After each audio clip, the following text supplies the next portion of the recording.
अस्सलाम वालेकुम students, welcome to EAS academy. मेरा नाम है हाफिज़ सुल्तान।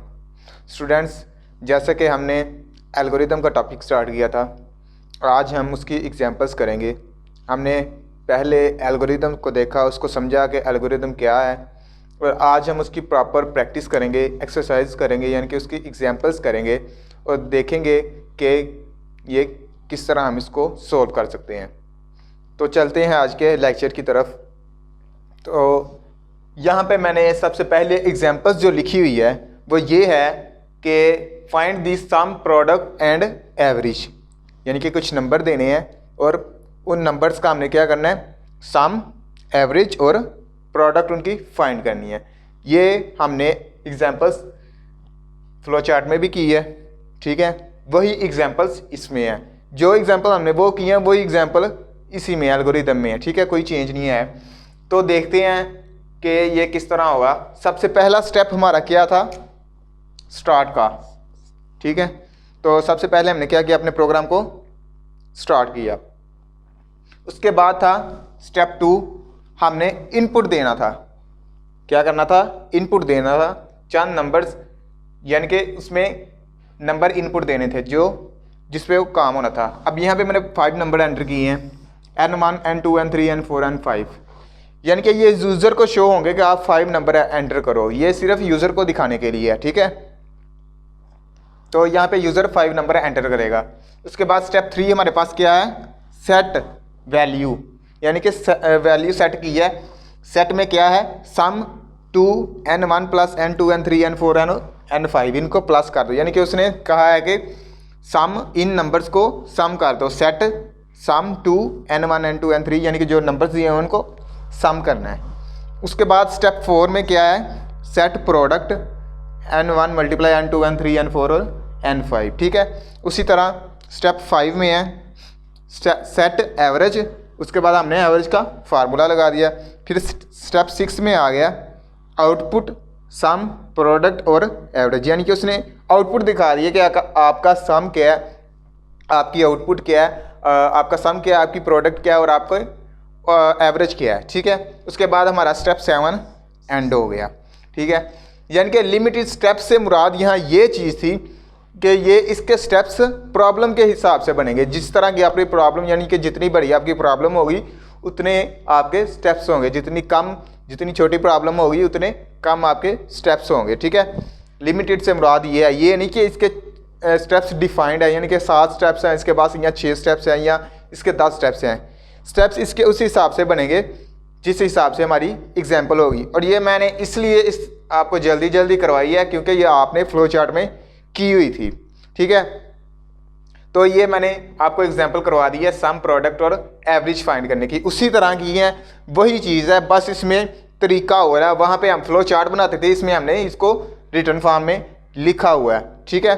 फ्लो चार्ट में भी वैसे हम लिखते ही थे, लेकिन फ्लो चार्ट का मतलब यह है कि वो विजुअल फॉर्म थी, एक पिक्चर फॉर्म थी, इसमें हमने इसको रिटर्न लिखा हुआ है, ठीक है, यानी कि इंग्लिश में लिखा हुआ है, सेट ना सम टू, इस तरह इसकी इंग्लिश में लिखा हुआ है, ठीक है।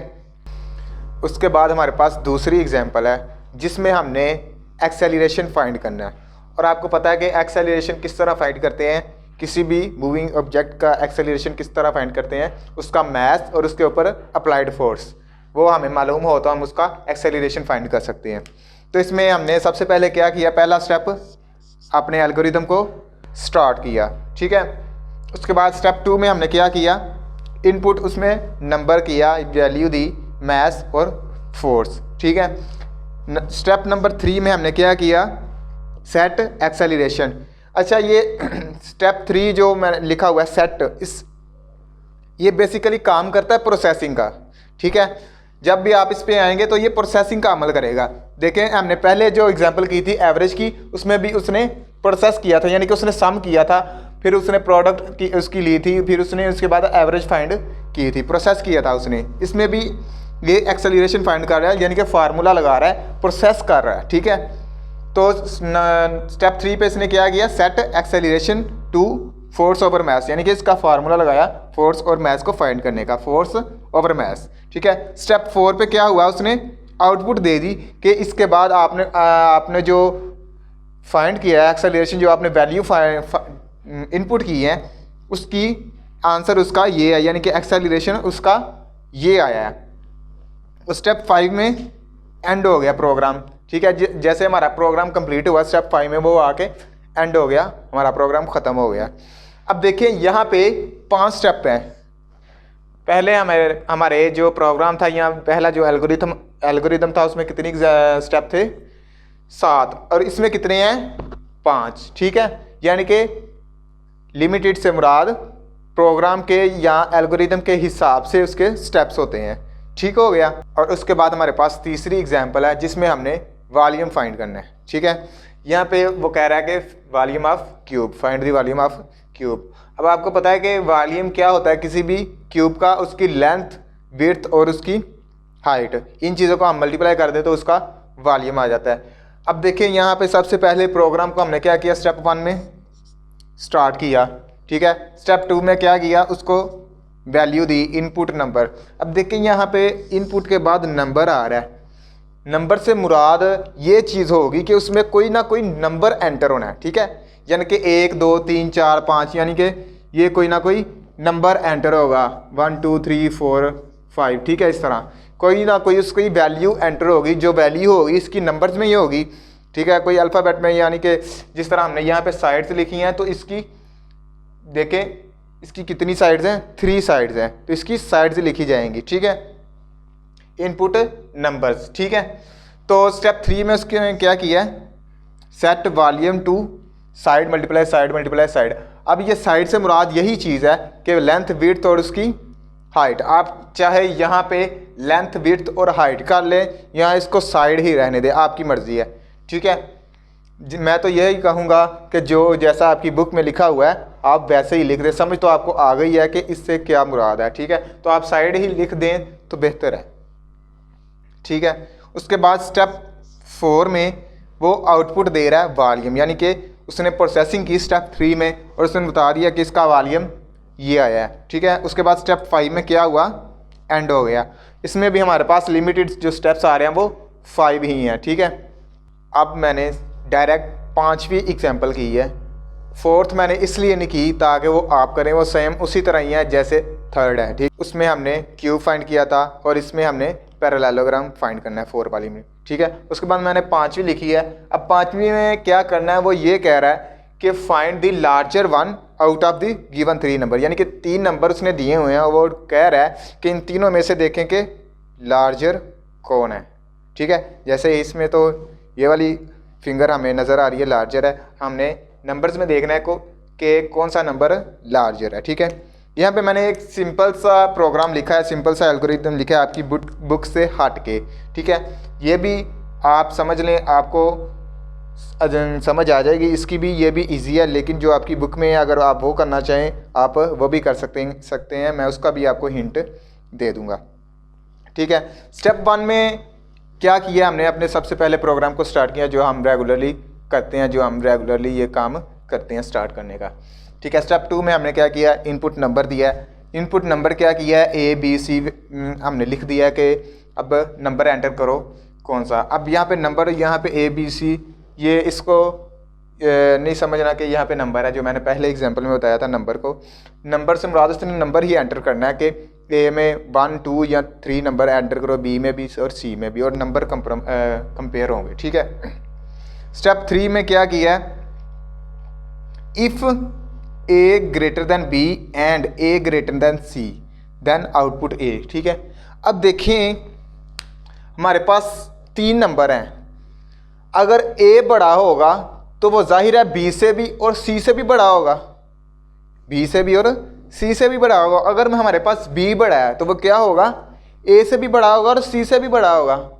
और अगर हमारे पास C बड़ा है तो वो इन दोनों से बड़ा होगा, यानी A और B दोनों से बड़ा होगा, ठीक है। इसी तरह पहली कंडीशन हमारी क्या होगी कि अगर A बड़ा है B से और A बड़ा है C से B, यानी कि अगर A B से भी बड़ा है और A C से भी बड़ा है, तो फिर डेफिनेटली कौन सा बड़ा होगा?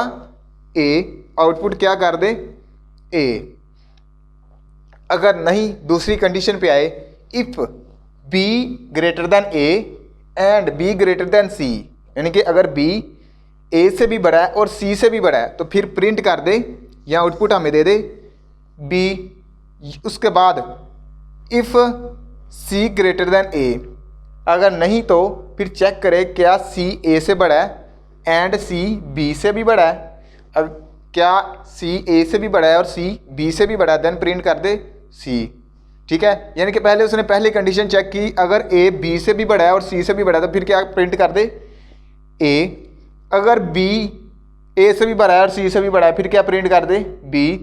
और नहीं तो अगर चेक करे क्या सी, अब सी ए से भी बड़ा है और बी से भी बड़ा है, अगर ये इन दोनों से बड़ा है फिर इसको प्रिंट कर दे। ठीक है, तो ये एग्जांपल थी इसमें कि जो नंबर ग्रेटर है वो हमें दिखाओ। तो वो इस तरह नंबर को दिखाएगा, चेक करेगा कि क्या ए, जो हमारे पहले ए को चेक करेगा कि ये नंबर है, अब देखेगा क्या ये नंबर बाकी दो से भी बड़ा है, नहीं, फिर दूसरे पे जाएगा क्या ये दो नंबर बाकी से भी बड़ा है, अगर होगा तो फिर प्रोग्राम को एंड कर देगा, अगर नहीं तो फिर तीसरे पे जाएगा क्या ये जो नंबर है ये बाकी दो से बड़ा है, अगर वो होगा तो फिर प्रोग्राम को एंड कर देगा। लास्ट पे क्या होगा, हमारे पास प्रोग्राम एंड हो जाएगा। इसके कितने स्टेप है, 6 स्टेप।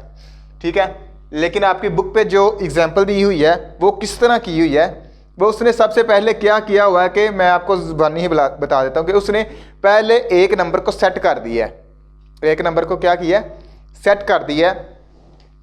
यहाँ पे देखें उसने सबसे पहले क्या किया, इनपुट नंबर तो उसने कर दिया सेट लार्जर नंबर 0। पहले उसने क्या कर दिया, सेट एक नंबर को उसने लार्जर बना दिया। उसके बाद वो क्या कह रहा है, इफ़ n1 ग्रेटर तो लार्जर, क्या अगर n1 नंबर जो उसने लार्जर बनाया हुआ है उससे बड़ा है तो फिर क्या कर दे, n1 प्रिंट कर दे। ठीक है, अगर n2, उसके बाद अगर नहीं n2 देखे क्या दूसरा नंबर जो मैंने नंबर लार्जर किया हुआ है उससे बड़ा है, अगर नहीं तो फिर तीसरे पे चले जाए। ठीक है, अगर दोनों ही नहीं बड़े, यहाँ पे दो नंबर सिर्फ दिए हुए हैं, अगर n1 लार्जर से बड़ा है तो फिर n1 प्रिंट कर दे, अगर नहीं तो फिर दूसरा चेक करे क्या n2 लार्जर से बड़ा है, अगर नहीं तो फिर जो लार्जर नंबर किया हुआ है फिर वही बड़ा होगा। और लास्ट पे उसने आउटपुट क्या कर दिया, लार्जर। ठीक है, उसके बाद प्रोग्राम एंड हो गया। ठीक है, इसके बदले अगर आप ये प्रोग्राम समझें, इसको देखें तो ये ईजी है इसकी निस्बत। ठीक है, तो ये हमने पहली 5 एग्जाम्पल्स की हैं, बिल्कुल सिंपल एग्जाम्पल्स थी। इसके बाद जो हमारी एग्जाम्पल्स हैं वो आगे थोड़ी सी बड़ी एग्जाम्पल्स है, थोड़ी सी टफ़ है, लेकिन टफ़ इतनी भी नहीं है, सिर्फ कहने सुना दिया कि थोड़ी सी बड़ी एग्जाम्पल्स है, लेंथी एग्जाम्पल्स है। तो पहले हमने 5 एग्जाम्पल्स की हैं एल्गोरिदम की, बाकी जो एग्जाम्पल्स हैं वो हम इंशाल्लाह नेक्स्ट लेक्चर में करेंगे। तो मिलते हैं अगले लेक्चर में। अल्लाह हाफिज़।